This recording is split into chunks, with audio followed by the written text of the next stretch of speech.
जुरावनपुर बरारी में आई खुशहाली दी हो तू ध्यानवा।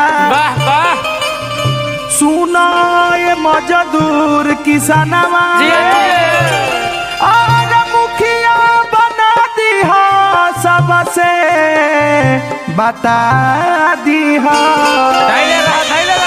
फिर से किशोरी राउत के मुखिया बना दी हो।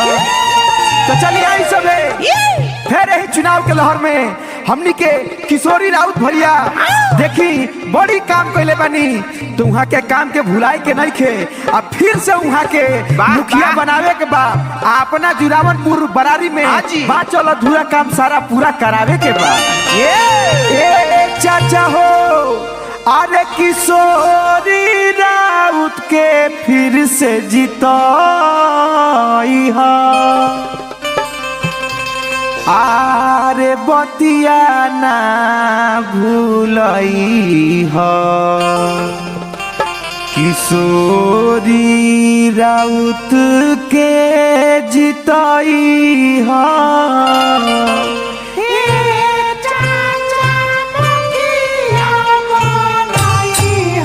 किशोरी राउत के जिताई हो।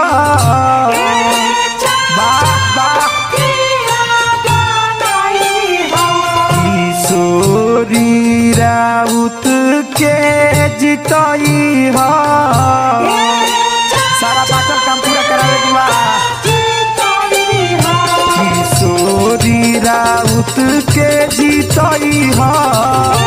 बहुत काम के बनी है के बात के भुलाई के नहीं थे। किशोरी राउत के जिताई हो। गांव के विकास भइल बा। जुरावनपुर बरारी के भगिया जगई हा।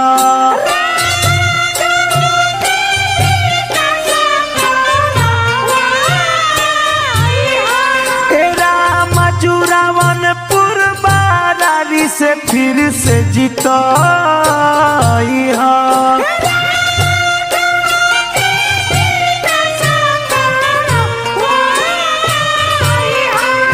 चाचा फिर से जीतई हो किशोरी राउत के जीतई हो।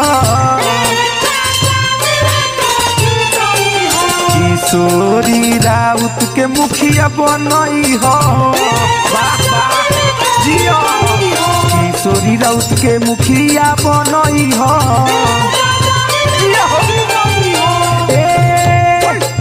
चाचा राशन कार्ड सबके दिलवाई है।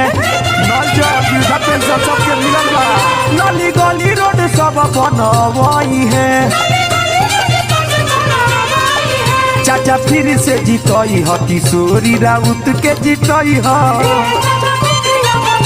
किशोरी राउत के जीतई हो। किशोरी राउत के जीतई हो। किशोरी राउत के जीतई हो। फिर से किशोरी राउत के जीतई हो। गाँव के फिर दिखा किशोरी राउत के जीतई हो।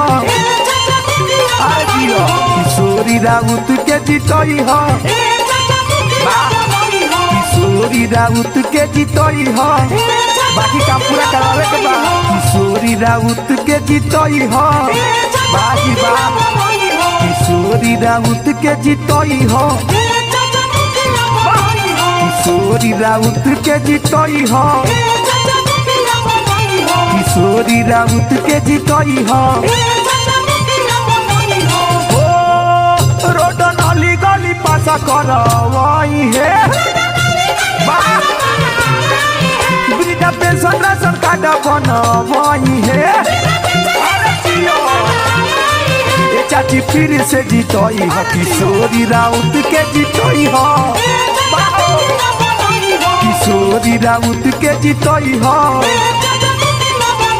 किशोरी राउत के जीतई हो। किशोरी राउत के जीतई हो। किशोरी राउत के जीतई हो।